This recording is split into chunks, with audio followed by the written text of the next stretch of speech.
Hey, I'm Bree, and this is my sister, Jules. I'm an English teacher.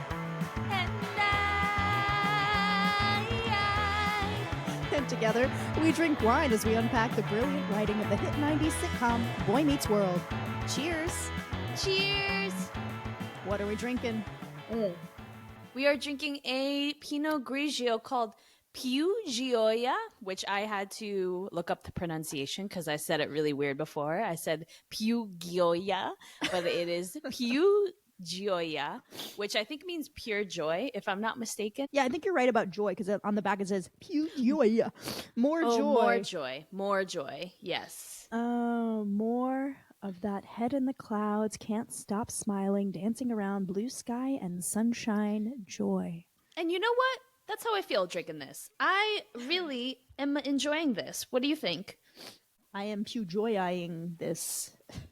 I have allergies, so I'm going to admit that I'm not really able to taste it as well as I would like.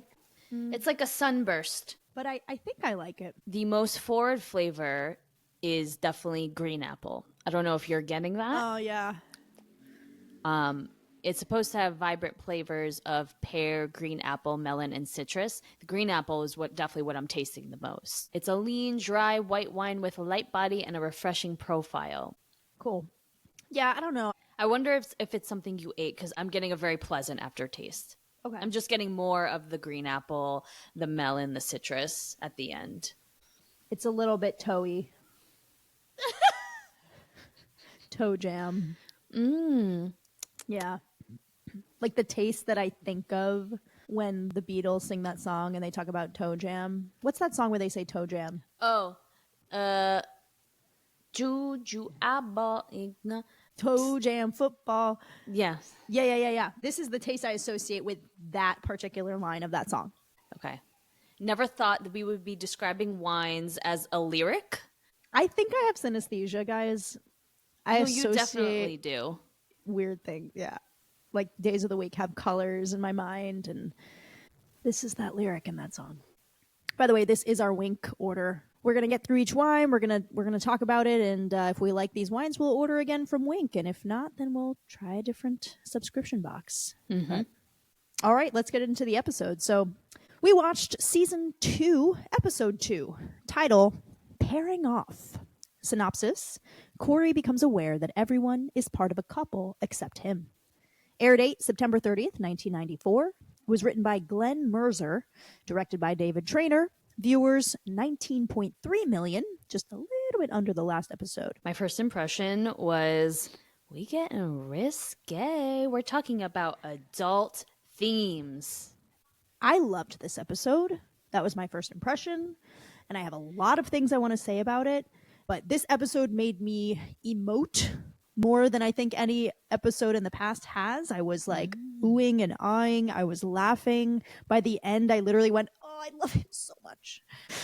I know you did that. And I know all the audience reactions, you were going right along with it. The yep. And the oohs, you were doing that. All of it. And my other first impression was, oh my God, I am obsessed with Casper, the movie. The actress who played Wendy was in Casper. She was the mean girl who wanted to have the party at her house. Yes, that's her? Let's have the party at my house. Yeah, her. That's her. Oh, I knew she looked familiar. Right? And then her name was Wendy. So, of course, I thought of Casper Meets Wendy. That was probably a tie-in. And the teacher, for a hot minute, like the substitute teacher for the health teacher, I thought that she was the actress who played the mom who comes through the stained glass as an angel, but it wasn't her. She just kind of looked like her. But for a hot minute, I was like, oh my God, 2 actors from Casper. I love Casper so much. So we open up and 2 teenagers are making out in the hallway. What an opening scene. Yeah. Richard and Cindy. I was kind of clutching my pearls a little bit. I was like, right? On this show? Yeah. In the hallway? Yeah. Yeah. So I thought this was very risky for them to do. Because I think a lot of parents would probably be like, whoa, what are you watching there? Yeah. Yeah. And I'm glad you brought this up because I was thinking that as well. Season 1 set the show up to be for a certain viewer age. Yes. Which is Cory's age, maybe a little bit younger. It seems like they're trying to change that with this season. And like the kids are growing with Cory. And in fact, we're also trying to reach beyond Cory's age as well. Yeah, we like are skipping 7th grade and we're moving up to like 10th grade. And I'm like, whoa. Yeah. Hickeys? I mean, I'll speak because I'll speak for myself. I certainly wasn't doing or I was thinking about it, but I wasn't doing any of that stuff in 7th grade. Maybe some of my classmates were, but it really, for me, did not become a prevalent part of my life until like high school, if I'm honest. Same. And I mean, they're kind of acting like Cory's in high school, but he's in junior high. It's like we've totally skipped junior high here and we've just moved on to high school. Yeah. Speaking of skipping grades, I was thinking there's only 7 seasons of this show and we do get college years. So if my math is correct, we might skip a grade or two. Because they're in 7th grade in season 2. 7th grade in season 2, 8th grade season 3, 9th grade season 4, 10th grade season 5, 11th grade season 6, 12th grade season 7. You're right. We have to skip some grades. Yeah. Interesting. Okay, so Cory and Shawn are basically staring at these two characters, Richard and Cindy, making out. Feeney comes over, ignores the making out couple, and says to Cory and Shawn, Mr. Heckle and Mr. Jekyll, don't we have classes to attend? And Cory goes, Mr. Feeney, shouldn't you break them up or hose them down or something? And Feeney goes, I wouldn't interrupt their tryst, Mr. Matthews. They're both A- students and happily struck by Cupid. And Cory says, so if they're C- students, you wouldn't let them kiss? And Feeney says, school policy, don't you know? I would think that he would break them up. I feel like kissing on school property is not allowed, generally speaking. But maybe I am, in my little Catholic school brain, being ignorant. Yeah, I think that us going to Catholic school, we didn't have the same experience that kids at public school had. It was more common for kids to be kissing and making out in the hallways in public schools. I think Feeney is uncharacteristically validating the makeout, but I do think that this might be speaking to an experience that a lot of kids had where like teachers would just look the other way or like pretend not to see. Do you see that? I have never seen kids making out or kissing in front of me, and I am very grateful. I mean, if they were, I would definitely be like, guys, stop. Because I don't know, I have to see everything as equal, right? I'm like, you don't want to see me making out with someone, so I don't want to see you making out with someone. You know what I mean? Like, we all have to coexist here in this very tiny school, and that's like too much. It's too intimate. But also, like, for the most part, they don't want to make out in front of me or other teachers, and they don't necessarily want to do it in front of each other because, again, I teach at a very small school. Yeah, I was also thinking that if I had a boyfriend in high school, I would not be making out with him in front of everybody. I don't know. I would feel like all eyes are on me, and I don't want that. Yeah, exactly. But I will say that tryst is my word of the day. I was just about to say that. It's my word of the day. Yay, we have the same word of the day. Do you know what it means? I do know what it means. It's like a secret meeting, usually with the romantic undertone. Yes, a private romantic rendezvous between lovers. And I learned that word from my girl Taylor Swift because she's a poet. So also I wanted to ask you, like, what do you think about this idea that because they're A- students, it's okay, but if their grades were lower, then Feeney would break it up? I think he was just joking. I hear that, but I also think that the writers are kind of getting at this very real thing that happens where teachers do tend to look the other way when it's students who have good grades, and they do tend to be harder on the kids that have lower grades. I see it all the time. And I was even talking to someone recently, and he was talking about how when he was in high school, and he was critiquing this. He was basically saying his high school was wrong for this. He said, my friends and I, we basically discovered that it was easy to steal a bunch of like bags of chips from the cafeteria, and it was like after school and no one was around, and we stole a bunch of chips, and they suspended us for that. And he was basically saying like that was too much. The punishment didn't match the crime. I understand it's just a bag of chips or whatever, but I think they're trying to send the message that like you stole, you know, like you stole, and that's that, you know, they have to have some kind of boundary there where they're like, if you think that that's okay, it's not. And it was just a bag of chips, but it could have been something else. And like, you know, and then one of the things he said was like, we were really good students. Like and like they didn't have to do that. And I was like, oh, interesting. Like there is this expectation even from the students end of things sometimes that like if I'm a good student, that reputation should carry me in a way, like I should be able to get away with more because I'm trustworthy, or I've established myself to be trustworthy in some way. Not to take it to a dark place, but this, you saying this reminds me of the Brock Turner case, and that the Can argument you tell that listeners? Sure, for Tracy.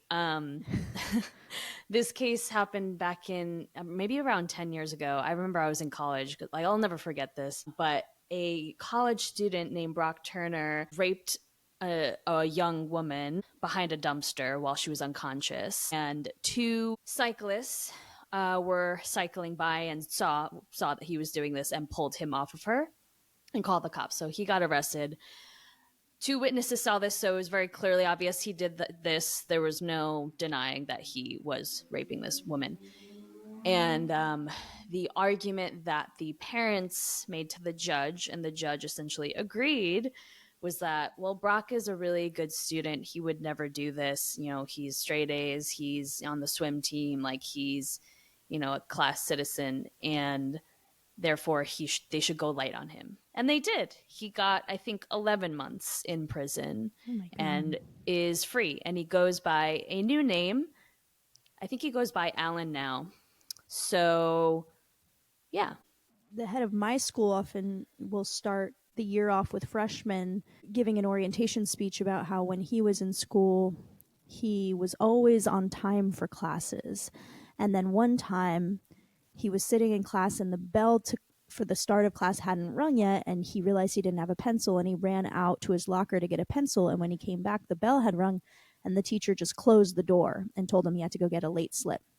And he was shocked and he couldn't believe it because he's like, but I was in there already, and you know I'm always on time, and I was just getting a pencil. And I'm not saying like in that case he shouldn't have been given the benefit of the doubt, but like the point of his speech to freshmen is always, here in our space, in our school, your reputation is going to matter. And if you kind of build up social credits by being responsible, and then, you know, you'll be given the benefit of the doubt in certain situations like that. And for the most part, kids really respond well to that, and they feel like, oh, finally I'm in a space where I can be seen for, you know, my whole person. And so there's good to that, right? But then I think at the same time, I worry about it. I don't know. Anyway, this was an interesting moment for me, and I was like, oh, interesting that Feeney is doing that thing, that thing that teachers do. He's, you know, talking about it like it's obvious. It's, you know, of course, everybody knows that the A students can make out and the C students can't. Yeah. Not Mr. Feeney's finest lesson. Right. So Cory goes, so I can't kiss? And Feeney goes, with your grades, Mr. Matthews, you can't even shake hands. Oh, snap.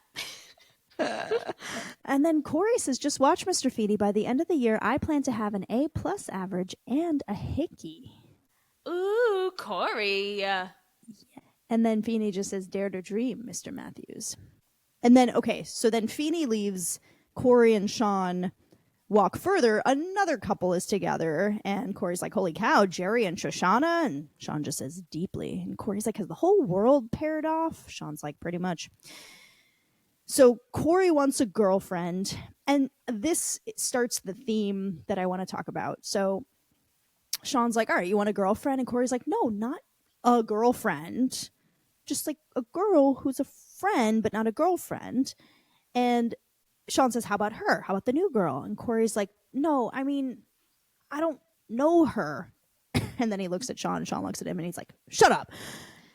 Cory says that he wants someone who he knows, someone where they know each other. And that was the thing that really struck me, because, and like, I'm going to circle back to this later when he finally like is about to go on the date with Wendy. At first, like, he's about to go on a date with her and he doesn't know her at all.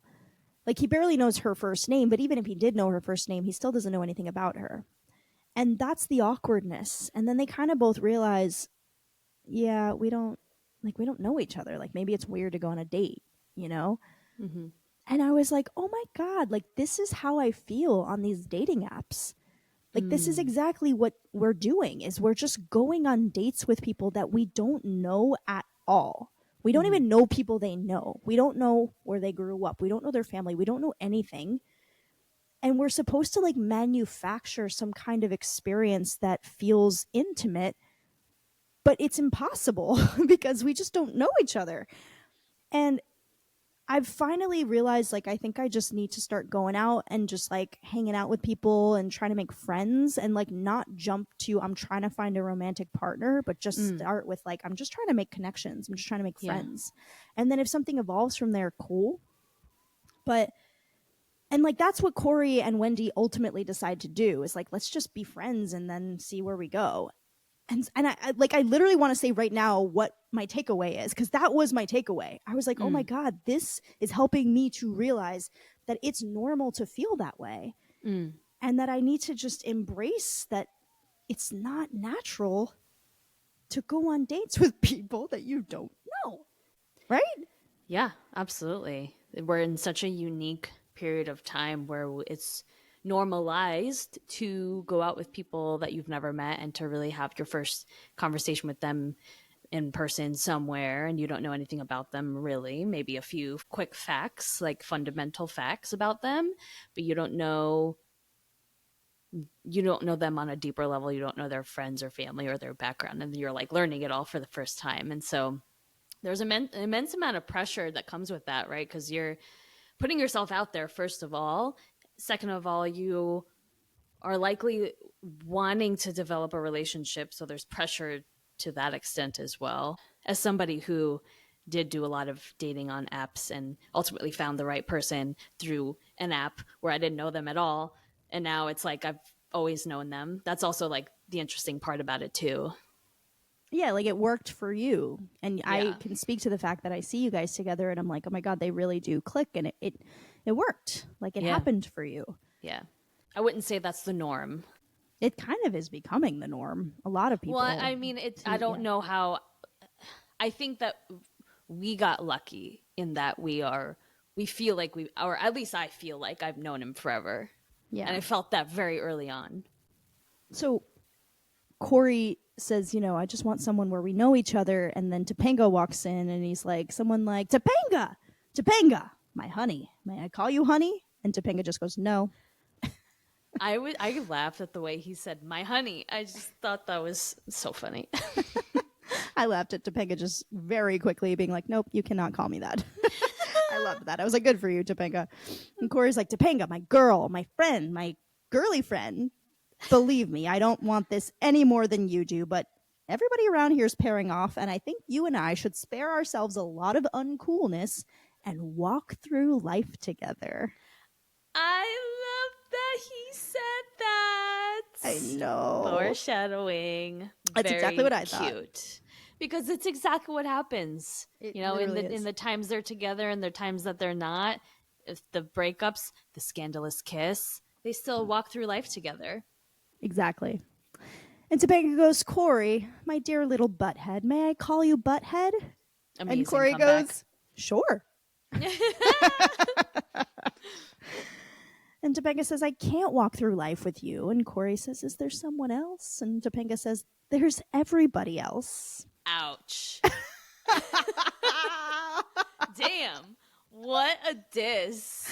Literally I anyone but don't you. want to go out with you because I would rather date everybody else that exists before you. But Topanga says, Cory, when guys and girls go out, first they fall passionately in love, then after a week they hate each other. So for one great passionate week, we'd lose a friendship that could last a lifetime. That was really profound of her to say, and she's absolutely right. Which reminds me of I thought back to the relationships I remember happening when I was in 7th grade, and they were always like, they felt like semester long, like years long, but really it was like 2 weeks. Yeah. People were dating for like 2 weeks, and it was like such a big deal. And then they would Yeah. break up and then never talk again. Exactly. And so She's I right. think she's absolutely right. They have a friendship and she's wise enough to know, like, no, we're not going to do this because we're friends. And that friendship means more to me than a fling for a week.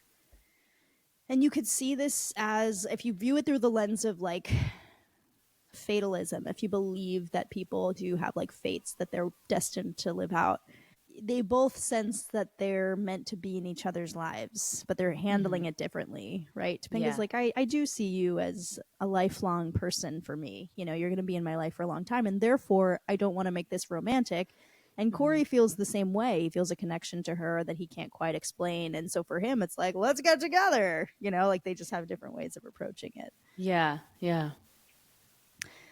So Topanga says, you know, don't worry. There's someone out there for you. And Cory's like, give me a name. And then he turns to Shawn. For the record, I dumped her. And Shawn's like, that's how I saw it. So my favorite line comes up. So then we get a scene change. Shawn and Cory are in health class.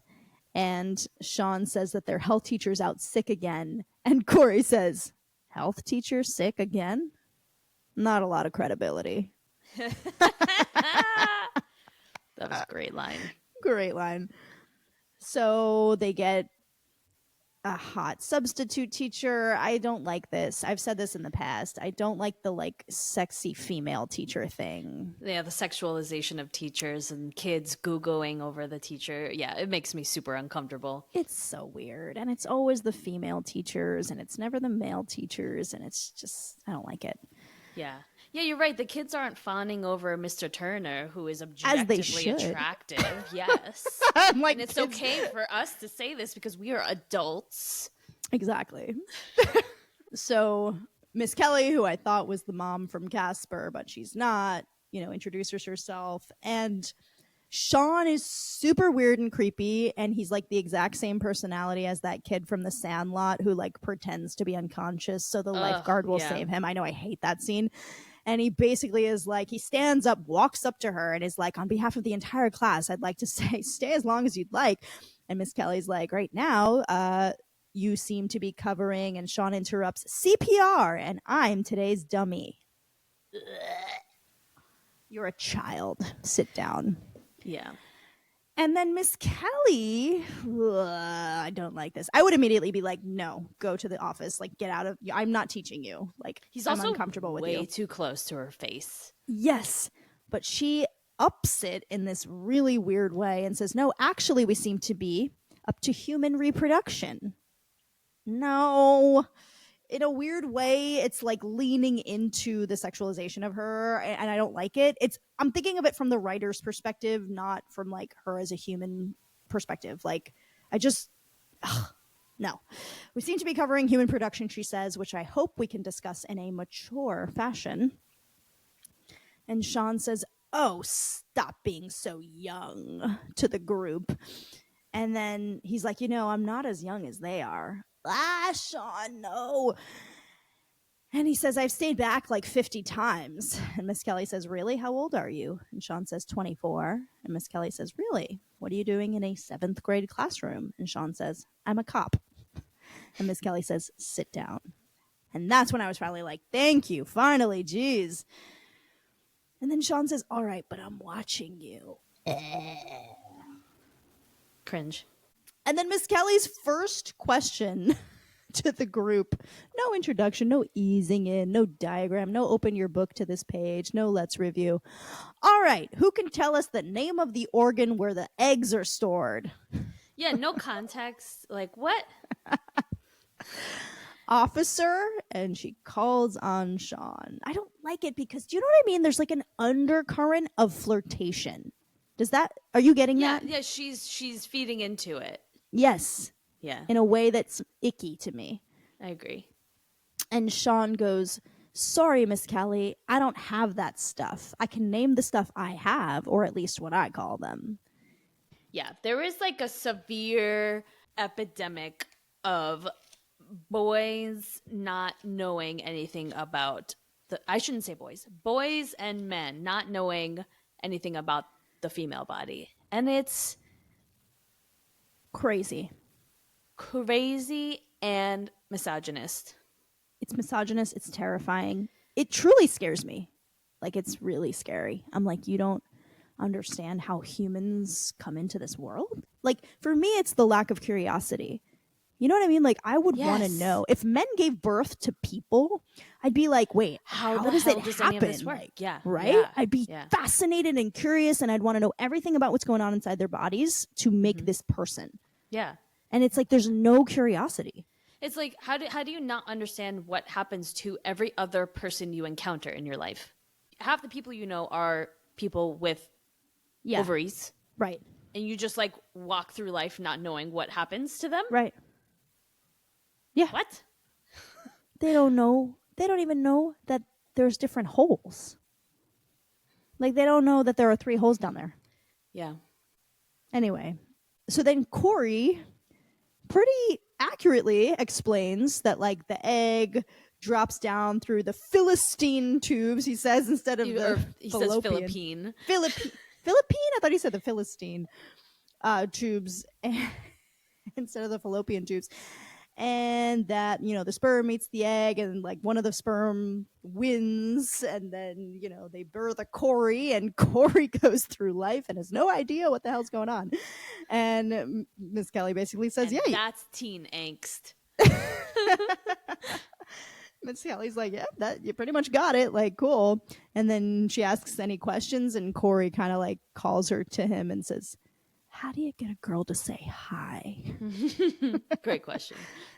Which is like the other end of things, right? Then there are the kids that know everything about how it all happens, but don't have the social skills. And right. This is speaking to like a phenomenon of teenhood where, like, it is true, I find, that the kids who are flirty and making out and are very much on the edge of having that experience that could very well bring a child into this world are the kids that are so busy with all that social stuff that they're not studying, and the kids that are studying and know everything about how it all happens are not always the ones that are out there on the verge of doing the act. Do you know what I mean? So totally. Yeah, no, that's a great point. They're the ones that need that information the most at that time. The wrong people are getting the right information. So we get a scene change. Cory and Shawn are in the hallway again. More people are coupling up. Shawn says, stop obsessing, man. You're going to pop a lobe, which I thought was out of character for him. Because, like, how does he know what a lobe... Does he mean like his frontal lobe, like the lobes of his brain? Is that what he meant? Because I was thinking earlobe, and I was like, that's a weird thing to say. I thought earlobe, too. But I don't think of Shawn as a character that knows what the parts of the brain are called. Yeah, but then why would he say earlobe? Right. To your point, the writer probably meant like something in your brain. Yeah. But then again, this speaks to like, why would Shawn say that he doesn't even know how to spell? Exactly. Totally. So then, like, even Turner walks by with the new teacher that Shawn was flirting with, and like Turner basically is like flirting with her, says he'll get her a good table at the cafeteria because he's tight with Bertha, the lunchroom lady, because he once rescued a dolphin from her hairnet. And then Feeney walks by flirting with a teacher age appropriate for him, and he says, he's acting principal now, and the pressures would be daunting for a man half my age. Fortunately, I have a vitality that belies my years. What ultimately I, as like an educator, was thinking was, oh wow, so what Cory's learning from these two experiences is like men need to basically brag to women about their qualifications, their strength, their, you know what I mean, what they're able to provide or do, and that's how do you get a woman. So Cory's like, I'm the only one who doesn't know how it's done, and or he says it more like a statement, I'm the only one who doesn't know how it's done. And Shawn's like, listen, I think I found something that kind of works. And Shawn's technique is to literally just run his fingers through his hair. He just like runs his fingers through his hair, and some girl like all the way on the other side of the hall just goes, hi, Shawn. And Cory's like, wow, from across the hall. Shawn goes, yeah, I got a 30-foot range. Cory's like, what, you just jerk your head? Shawn goes, watch again. I'm still young enough. I can do this twice in a row. So he does it again. And a girl on the other side goes, Shawn, it's so strange. I was just thinking about you. She like links arms with him and they walk off. And Shawn goes, and that's without conditioner. So Cory tries it and he's running his fingers through his Brillo hair. I feel so bad for him. I love him. And Topanga's like, and it just like escalates because nothing's happening. So by the end, it just looks like he's grabbing his head and like having like a horrible migraine. And Topanga's like, Cory, what is it? And Cory's like, you were just drawn to me, weren't you? And Topanga's like, no, I thought you had head lice. Are you all right? And Topanga absentmindedly kind of flips her hair, and then a boy behind her goes, Topanga, I was just thinking about you. And then he links arms with her and they walk off. So Cory goes, I need no hair. Aww. I thought we were going to get another one of those scenes where he puts on a wig and he gets the duck hair. Oh, God. I was laughing so hard at that episode. So then we get a scene change and we're in the Matthews house and we're in the kitchen and Eric and Rebecca, new character, walk into the kitchen. Morgan and Amy are heading off to a soccer game and Eric walks in with Rebecca and he's like, now, hi, Mom. It's kind of a new relationship, so don't say anything too embarrassing. And I love Amy for this. She goes, oh, hi, Rebecca. He wet his bed till he was 12. Oops. Oh, my God. Embarrassing, but also hilarious. Because, like, I took it as that's not true. She just made it up to be funny. And I thought that was, like, a funny, cool mom thing to do. So Eric and Rebecca sit down. Oh, I loved this moment. So this actually made me soften to Morgan. And I thank the character Rebecca for this. Eric says to Morgan as he's, like, settling down in the table with Rebecca to study for their math test, hey, Weasel, you want to move your stuff off the table? We got to cram for the math test tomorrow. And Morgan says, my name's not Weasel, it's Morgan. And Eric says, I thought you liked it when I called you Weasel. And Morgan says, I never liked it. You like it so much, it's your name now, Weasel. And Rebecca says, what an assertive little sister you have. And I locked in on that and I was like, she is assertive. And I should appreciate that more.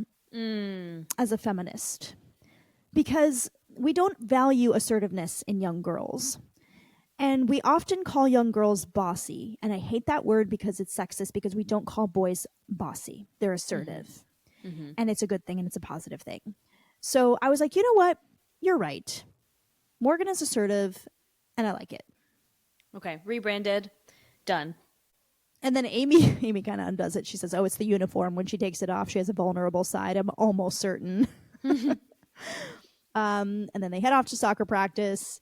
And then Amy's like, remember what we learned last week? And Morgan says, don't kick the coach. So Morgan and Amy leave. And now Eric and Rebecca are alone in the house. And long story short, Rebecca basically wants a tour of the house. And Eric is very excited about that. So, and it's like very heavily, she's very flirty and suggestive, and it's implied that she is interested in being alone with him in a room, probably upstairs. Were you thinking anything at that point, by the way? Yeah. Yeah, I was certain that she was trying to get him upstairs into a bedroom so she could make out or potentially do more. So I knew right away, especially given Eric's reaction, that this was going to be a very interesting dance. It was going to be an interesting scene for him because clearly he's never, had sex before and certainly never like brought a girl up to his room or a bedroom in general.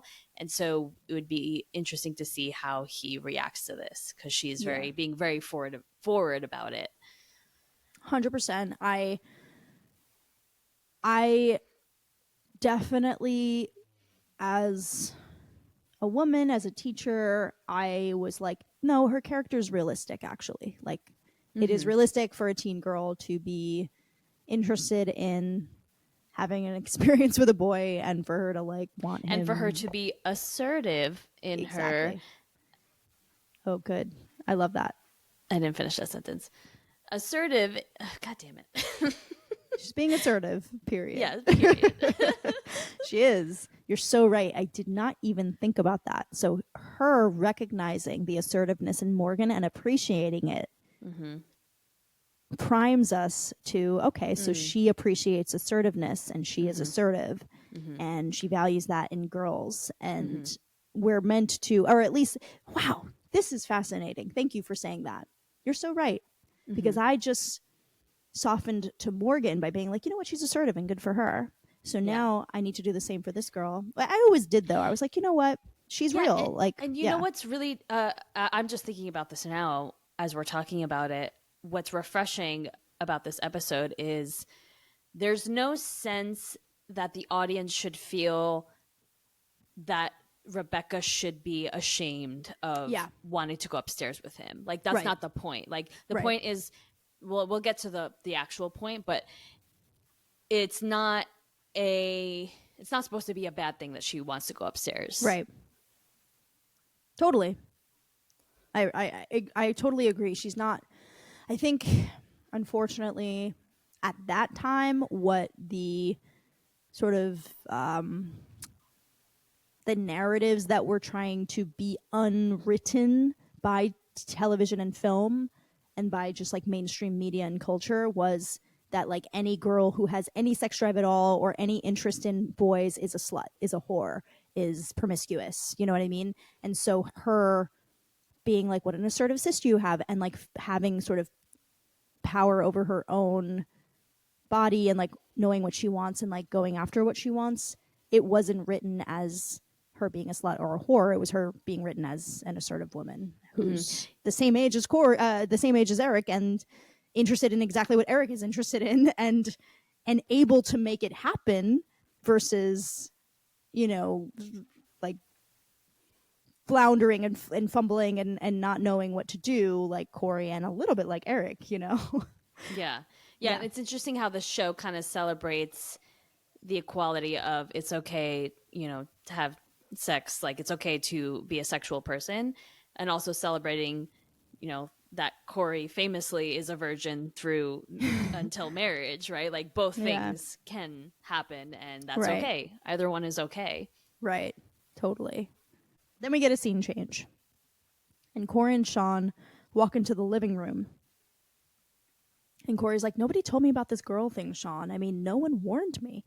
I thought they were just there. I didn't know they were interactive. I laughed. And Shawn says, you'll get the hang of it. And Cory says, sure, it's easy for you. Your hair moves. And Shawn says, there's other techniques. And Cory says, like what? And Shawn's like, I don't know. I just do hair.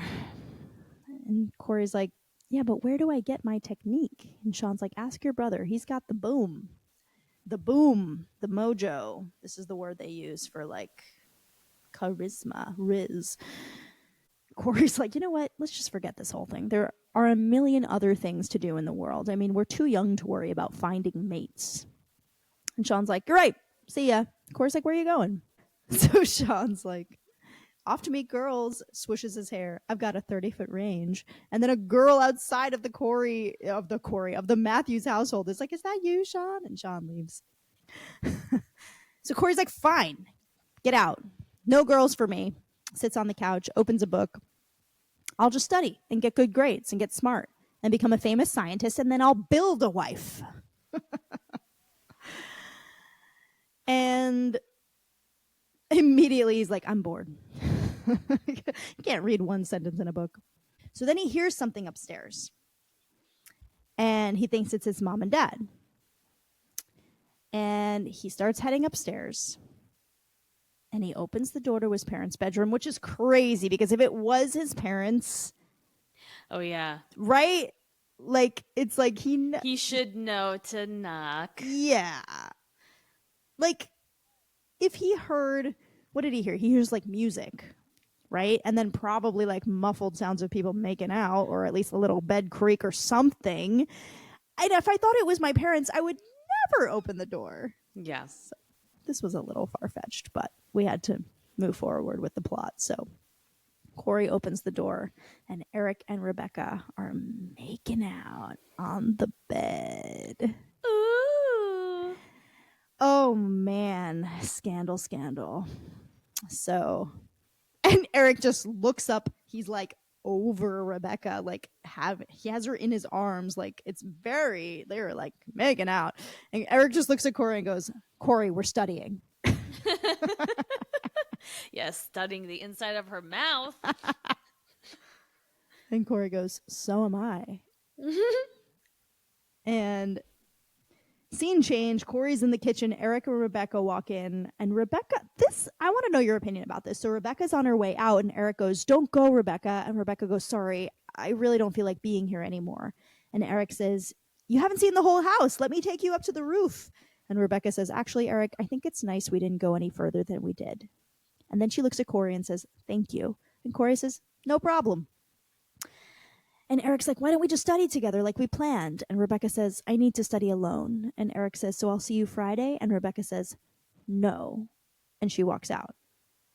What do you think about that? My brain kind of went in two different directions. I was trying to figure out what might have happened that led her to feel that way. And part of me thought, okay, was she like not vibing with him and like Cory kind of broke it up? Like it was a reason for her to be like, okay, like let's stop because this is awkward. I'm not happy. I don't like you, whatever. Yeah. And so that was like her ticket to getting out of there. Yeah. Or his little brother coming in was just made it super awkward and she's like, I'm over this. Yeah. I'm getting the feeling that it was the first part, but here we go again, like time and time again, the theme of Eric not being smooth with the ladies, not getting any women, not getting any action, not getting a girlfriend is persistent, and I'm not understanding why. Apart from like him, obviously in this episode, he's like a dummy, like he doesn't understand women, even though he like claims that he knows women. He's on paper and from we see like a good person, very good looking. Like this should not be hard. Like something's not adding up. I know what it is. And that's what I wanted to talk about in this episode. I actually figured out in this episode why he has such trouble with the ladies. Okay, let's hear it.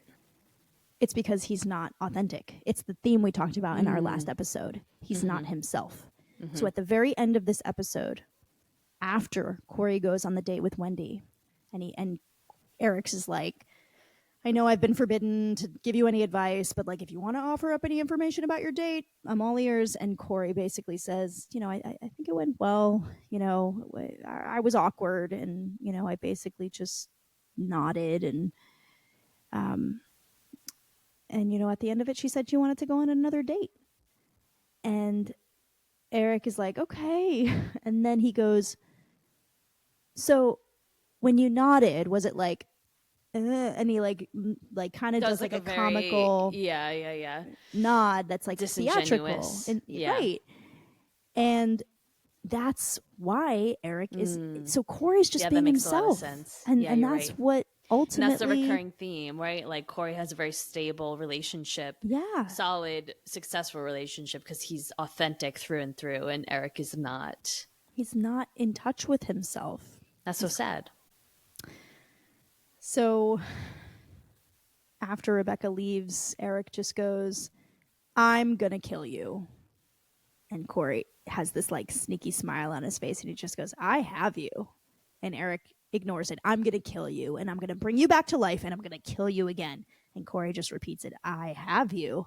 And Eric's like, "What? What do you have? You have what I have. Nothing." And Cory says, "You, my boy, were in Mom and Dad's bed."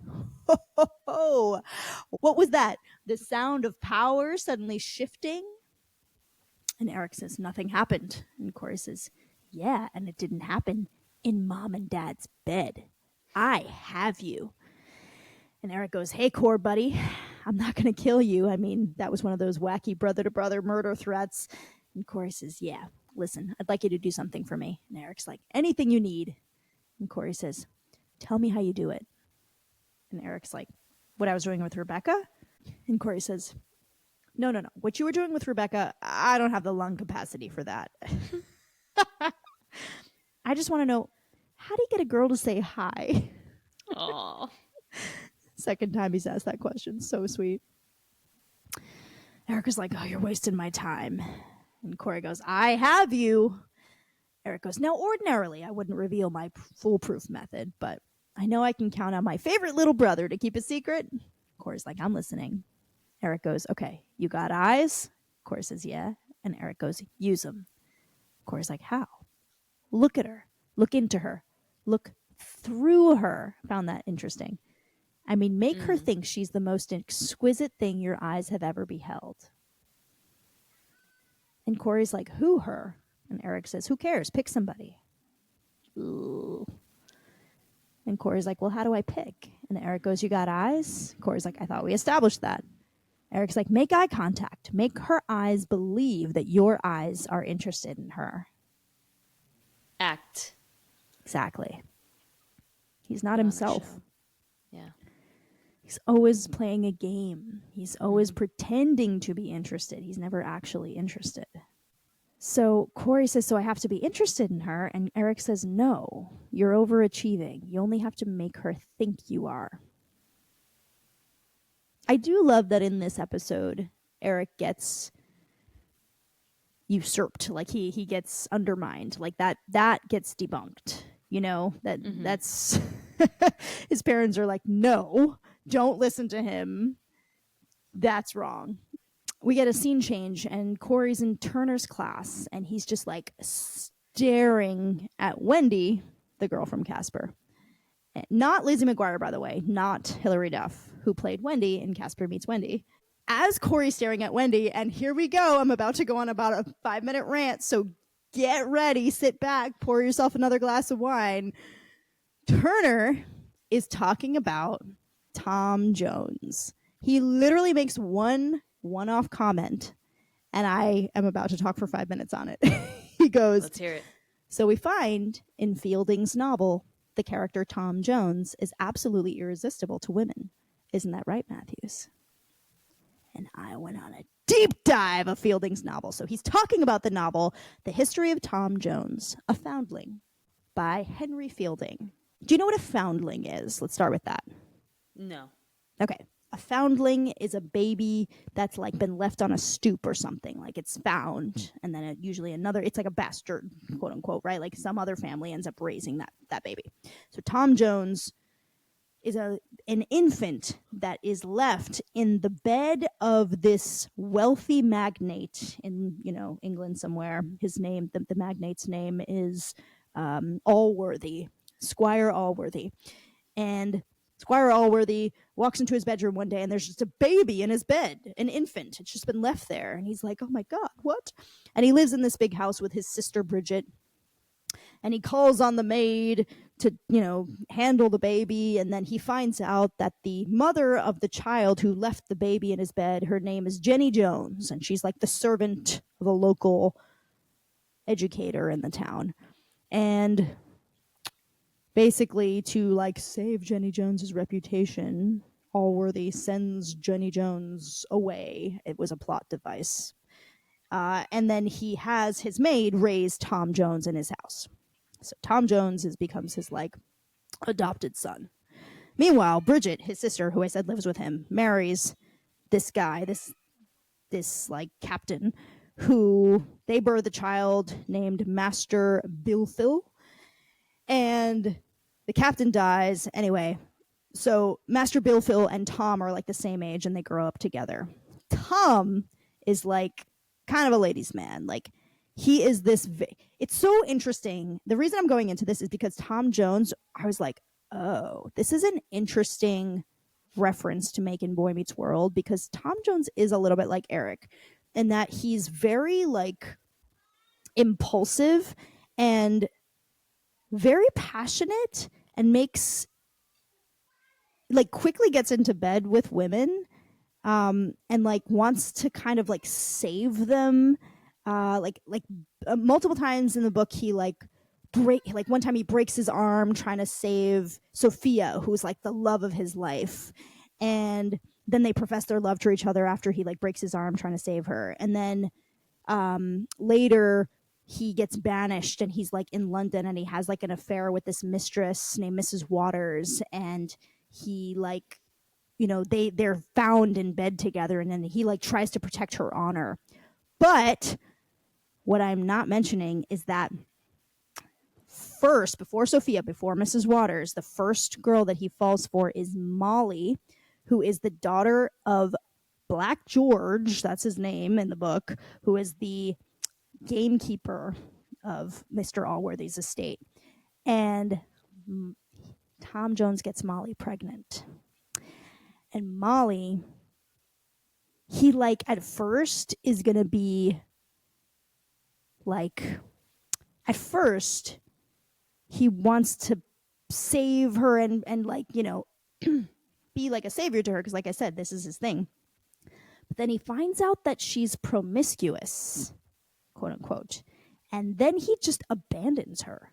Like her being pregnant is like not addressed. Like he just goes off, he saves Sophia, breaks his arm trying to protect her, and then he falls in love with her, and then he gets banished, and then he is off in London, and then he has a thing with Mrs. Waters. Like he just like, when a woman is in front of him and he's interested in the woman, nothing else matters, and he's just like impulsive and he goes for that woman. Mm-hmm. And he's very selfish in that way. And this is like his moral, this is like the arc that he goes on, because by the end he does become a better person and he ends up apologizing to Molly. Does he ever actually raise his child? No. But he does, like, emotionally, according probably to the author, that is like a tied up loose end, and he does apologize. But you have to understand too that Molly is like of like a lower social class. Doesn't make it okay, but the normal world of that, right? Like they would be like, oh well, she doesn't matter, you know, like she'll, yeah. So it's an interesting book to reference even in one line, because we have a character who gets someone pregnant and is really irresponsible about it. Interesting. And I just wanted to shine a light on that, because the writers definitely thought about all of that, but nobody has ever probably taken the time to be like, interesting novel that they're reading. You know what I mean? You were probably the first person to dissect that here. And it totally went over my head. Like I didn't even know, like I don't even remember what Mr. Turner said. So I'm happy that you recognized that and made that connection. But, and I went real deep with this, in my mind, I was like, Turner is reading this book because it kind of is Feeney in a nutshell. Because after the conversation that he had with Feeney, where Feeney was like, why are you reading X-Men with them? Turner is trying to prove that he can do Feeney, right? Like he's trying to overcorrect.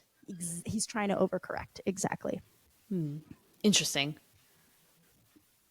These are the conversations that I promise you are happening in the writing room that we do not get to hear. No, and I'm glad that they have a voice through you in this tiny podcast.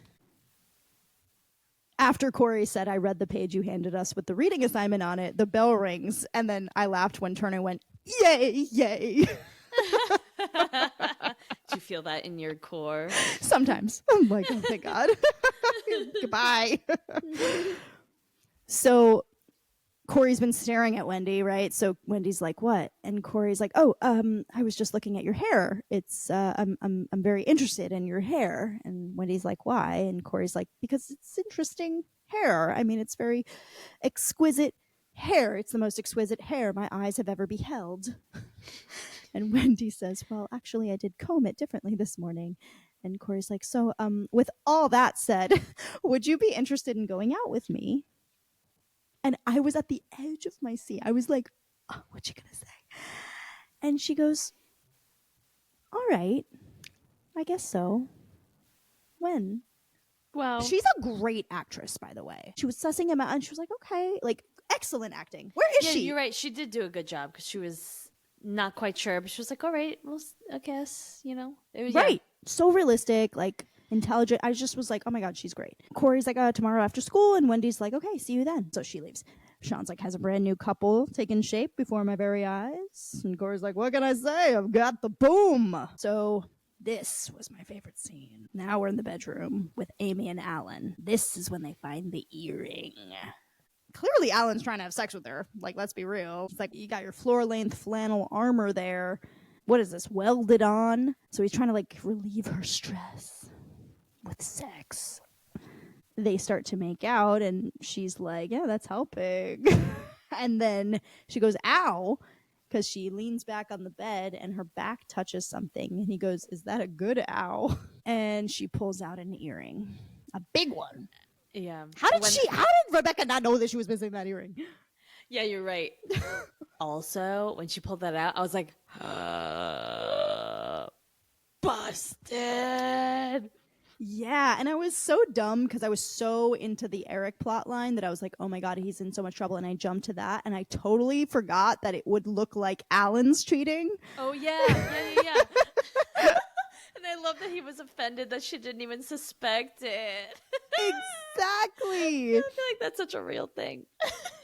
Alan, yeah, because she's like, what is this? And Alan, like, nervously is like, it's not yours. And Amy's like, no. And he's like, well, I have no idea. Honestly, I don't know whose earring is that. And Amy reads it right away and is like, Alan, sweetheart, I'm not accusing you. And Alan's like, why not? And she's like, I know you're not having an affair. And Alan's like, oh, you think I'm safe? You think other women aren't attracted to me? And you know what? I was like, Alan, you definitely get hit on at the grocery store. Oh, Because yeah. you are an attractive man. He is. That's called a secure relationship. And that's truly my dream. Like, I want a partner that other people hit on. Because I want a partner that is obsessed with me but gets hit on by other people. Because I'm like, okay. I could not disagree more. I don't want that at all. I'm Really? way too jealous of a person. And it's not that I don't trust my partner. It would be like I could not handle somebody else flirting. That's I'd be like, because you're a Scorpio. yep, exactly. No, I'm like, as long as I know that you only want me, I'm like into the fact that other people want you. Because I'm like, exactly. Because my partner's hot. And I know it. So Amy's like, Alan, sweetheart, I know there are still many women that still are attracted to you. And Alan says, you don't sound very threatened. And Amy's like, I'm threatened. I know I could lose you at any moment. And Alan's like, oh, stop that. You just found an earring in our bed. And Amy's like, I know, a cheap, tacky one. The kind of thing a teenager would wear. Eric! Alan says he'll have a talk with him, and Amy goes, no, I will talk to him. I don't want any of that father-son winking thing going on. I don't want to see you go, son, what you did was wrong, and then, attaboy. I thought that was a nod to old sitcoms where that was absolutely the narrative of like, attaboy, you know, like the women were the sluts, the men were, you know, the fathers were proud of their sons for getting some action. And I'm so happy that that was not the narrative this time. It was very refreshing, very important, and potentially ahead of its time. Like a show like Friends, for example. Like, I feel like that was still stuck in a lot of that problematic thinking. Absolutely. Whereas and Friends, I think, came after Boy Meets World. So I think that this was a great, really good moment. And I like that Amy wanted to be actively involved. I like that both parents went and talked to Eric together. I thought that was excellent. Eric's like about to go to bed. He's like literally in bed, like covers over him, and he sits up and he's like, hello. And Alan's like, you want to tell us anything? And Eric's like, not yet. And then Amy just holds out the earring and Eric goes, now I've got something to tell you. And Amy's like, we found this in our bed. And Eric goes, happy birthday, Mom. The other one's on layaway. Nothing happened between me and Rebecca, if that's what you're thinking. And Amy says, why should we believe that nothing happened? And then Eric goes, look at my face. Do I look happy? And Alan goes, nothing happened. I actually thought that was pretty funny. And Amy says, well then, I'd like to know what you were doing, bringing a girl into our room. And Alan goes, and don't give us some lame-o excuse like she wanted a tour of the house. Which is funny because she did. And Eric's like, okay, we were on the roof replacing tiles when we fell through the ceiling, and luckily your bed broke our fall. Which they kind of set us up for that when she was about to leave, and Eric was like, what if I showed you the roof? Yeah. I thought about that too. And Alan's like, Eric, you're in some big trouble. Cory walks in and he goes, hey, go easy on him. I need this brother. He taught me how to get what I want from a girl. Amy goes, excuse me? And Cory goes, he taught me how to get a date, and it worked big time. And Amy goes, oh, I see. And who is this girl? And Cory goes, I don't know her name. And Amy goes, you don't know her name? That was the right response. I was like, yes, good. Yes, this is not okay. Good. And Cory goes, not yet, but I'm going to find out before I make any type of commitment. And Amy goes, how can you manage to ask a girl out if you don't know her name? And Cory goes, all part of Eric's foolproof method. And Eric is like, Cory, get the phone. He's twitching. Yeah. Amy's like, oh, Eric has a foolproof method. And Eric's like, ring, ring. And Alan goes, go ahead, Cory. And Cory goes, well, first you pick a girl, any girl. Amy's like, just old anybody. And Cory goes, yep. And then you pretend you're interested in her. Now, you don't really have to be interested in her. I thought you did, but Eric said that wasn't necessary. Oh, my God. Eric's like, ring! And Amy's like, that's what you told him? Eric goes, what? Doesn't matter what I told him. I'm dead. And Amy says to Alan, you had the big sex talk with him 2 years ago. What did you tell him? And Alan goes, not that. How could you think I'd tell him that? Amy's like, Alan, I'm not accusing you. And Alan's like, oh, yes, you are. You're accusing me of this, and yet you refuse to accuse me of having an affair. That hurts. He's still on that. He's still hurt. Alan, focus. And Amy's like, Cory, I know you look up to your brother, but I want you to go to your father for advice on this subject. Eric has some explaining to do about his own behavior with girls lately. Which he does, because as you're recapping this, I'm realizing how, like, you know, in Cory regurgitating all the things that he's learning from Eric, Eric is like, cut it out, like knowing that what he's saying is mess up. Yeah, exactly. Cory says, I know. And Amy says, what do you know? And Cory says, pretty much everything. I kind of walked in on them. And then Eric just starts singing, Amazing Grace. And Alan says, how could this happen? And Eric says, Dad, Rebecca sat down on the bed and she went like this. And then he makes this like very inviting like gesture, like, come here. And then Alan just like silently turns to Amy and looks at him like, well, what was he supposed to do? And Amy's like, so this is her fault and you bear no responsibility. Yes, yes, yes, yes, yes, yes, yes, yes. We're not saying it's all on Eric, to be very clear with people that are frustrated with this other side of things that's like definitely being pushed a lot, right? And I will admit that I'm frustrated too with a little bit of like the other extreme of the narrative. Women can do whatever they want and they can do no wrong because they're women and they've been, you know, oppressed in the past, and like now they should have the opportunity to just like act like men used to act and with no repercussions because, you know, they deserve this because they earned it because they, you know what I mean? That's like, not I don't, how that works. It's not how it works. I don't agree with that either. But the mutual responsibility, the fact that they both bear responsibility, that's what we're talking about here. That's what's going on. Like, Eric should take some responsibility for this. Absolutely. Plus, like, that is what's important in the room right now. Like, they're not the parent to this girl.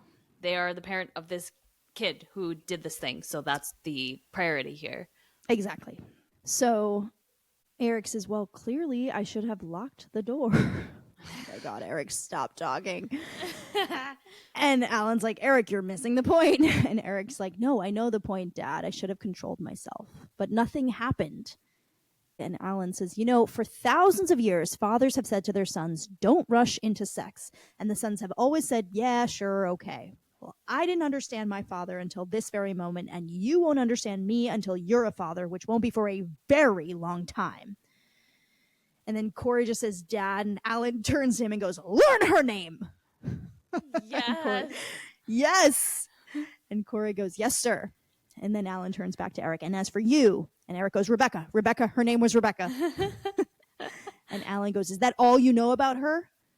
And Eric goes, not too much more, I guess. And Alan goes, does that make you feel good? And Eric goes, no, it doesn't. And Alan says, Eric, every once in a while, let your brain in on what the rest of you is doing. I liked this talk. It was very realistic. It was like, absolutely. Learn her name and be better. It was good. It was real. I love the show. Mm-hmm. Alan says, Cory, and Cory goes, yeah. And Alan says, what did you know about girls before your brother's excellent advice? And Cory says, I didn't know anything. And Alan says, why don't you just go with that? I think Alan knows his son and trusts that Cory will do the right thing because he's kind of proven that time and time again. Talking about this show with you is actually doing some therapeutic work for me. Like, I don't know if you're feeling that. How so? Like, I am revisiting my childhood by going through all of these things with you, like by hashing out a lot of these themes with you. And it's just like making me solidify a lot of my values and what I believe and who I am as a teacher, as a person, and like specifically with this theme with Cory, with love and like dating, and especially at this very uncertain time in my life where I'm single. I think this is like the longest I've ever been single, and it's also the oldest I've ever been as a single person. This is helping me remember to be myself. And I think I've been really scared about time, and I think I'm kind of jealous of Cory, the character's time that he has, right? Like you don't have to put on airs and try to get a partner when you're a kid, because you can just live your life, hang out, and it'll just happen, naturally. And when you're an adult, it's not that easy. Within the past like 4 months, I'd say I've had quite a few situations where I was definitely being like Eric, where I was like mindfully like, okay, I'm going to make eye contact with them. But I was so in my head the whole time about making sure I was coming across a certain way that I had no idea by the end of the date if I actually liked them or not. And it confused me. And then like I ended up breaking up with them or like ending it, and they were like really surprised. And I was like, yeah, I guess they are surprised because they didn't really get to know me at all. Like I didn't show them my truth. Is that do you think that would be one of your takeaways for this, of like being more, I don't want to say authentic because I think you are authentic, but it's interesting that that's top of mind. Like, I have to make eye contact. I have to do these specific movements. Yeah. I'm curious about like now having watched this episode and talked it through, what will be different in your dates moving forward? I'm going to be more like Cory. I think I'm going to prioritize spending my time getting out of my apartment and having experiences and meeting people over without the like intent of having a romantic connection with someone, over like going on a Hinge date. Like, I think before I was spending a lot of my time on Hinge dates. Like, sometimes I had like 2-3 dates in a weekend, which makes me sound like I'm a little bit much, but like now Living I'm gonna be like, life. now I'm like, you know what, maybe I don't need to like plan dates so much as plan events and social excursions, and where I'm not looking for anything, I'm just trying to have fun, and maybe I'll meet someone there that something happens with. Yeah, absolutely, could happen. Cory asks Wendy if she's feeling a little funny about this, and Wendy's like, you mean going out on a date? And Cory's like, yeah, because we don't even know each other. Wendy's like, a little funny. So do you want to like not go out on a date? Cory's like, yeah, it doesn't feel right. And Wendy's like, I understand. Cory's like, but we should still get to know each other. Wendy's like, oh, that would be nice. And Cory's like, yeah, because then in case we ever did want to go out, well, we'd know each other. Wendy's like, so how do you want to get to know each other? And Cory's like, well, we could go somewhere and talk if you don't have something else to do. And Wendy's like, well, I did, but now suddenly I'm free. And Cory's like, great, let's go. I love this. So they've like just made a date a real date, where you just get to know someone. Yep. They've Maybe cracked that's it, and they what have I no need to idea that they cracked it. Because they were going to go into it putting on performances for each other, and now they're going to go into it. They think that's what they have to do. Like, I'm on a date with you, and I have to do all these things that you're supposed to do on dates, when really you just be yourself and go get to know somebody. Yep. So finally, Cory asks, well, he doesn't even ask. He says, great, let's go. So what do you want to talk about? And Wendy says, well, do you want to know my name? And Cory's like, and Wendy says, it's Wendy. And Cory says, hi. And Wendy says, hi. And that's the end of the scene. Beautiful. So cute. And then we get that final scene where Eric and Cory are in the bedroom, and Eric's like, look, I know I've been forbidden to give you any advice on any subject ever again, but if there's any information you'd like to voluntarily offer about the current events in your life, I'm listening. And Cory's like, you want to know how my date was, basically? And Eric's like, yeah. And Cory says, I had a real good time. And Eric asks what his technique was. And then Cory's like, look, I know you know everything there is to know about women, and I don't know anything, so I did what I do best. I was real nervous, and I nodded a lot. And Eric's like, did she like that? And Cory says, I don't know, but when we were done, I asked her if she maybe wanted to go out again, and she said, yeah, I would. And Eric says, cool. And then he's like, And Cory's like, what? And he's like, so how did you nod? I mean, was it like this?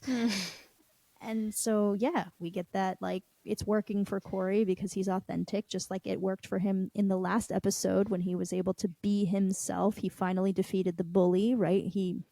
That's what an odyssey is, right? Coming back around to being, secure in yourself and who you are, and returning to your true self. Yeah. And Eric is going to be on like this lifelong odyssey, I think, of finding himself, of truly figuring out who he is. You're right. That is his odyssey, to put it that way. Side note, did you think that Cory's laugh was authentic? Because I thought it was authentic at the very end. Oh, really? I kind of missed that. You should watch it again. It was so adorable. But I think that was the actor that was like thought that was so funny, and he like had a genuine laugh. It made me giggle. So cute. I have so much love for Ben Savage. I don't even know him. I just really, I can just tell he was just a wonderful kid. Just seems like a really sweet, I don't know. Maybe I'm wrong. Maybe he's a really good actor and he's actually a jerk, but I don't know. But the teacher in me can just tell. Yeah. All right. What were your takeaways? I think I've been clear about my takeaways throughout. Yeah. I think my takeaway is the same. And I want to apply it to relationships in general, of like, it's always better to just be authentically yourself than trying to put on some sort of mask to have people like you, because people will see right through that. So you're going to be authentically yourself? Yeah. I kind of Luckily, am I too. feel like for the most part I am, but that's not to say I don't have my own insecurities. So it's about being very mindful of that. Yeah. All right. Well, that concludes the episode. Thank you so much for listening. Please give us 5 stars. Follow us at Boy Meets Wine Podcast. The name of the wine we had today was Piu Gioia. And theme song credit goes to Julia Rosa. Next week's episode is Season 2, Episode 3, Notorious. Cory learns that it's hard to do the right thing. Bye!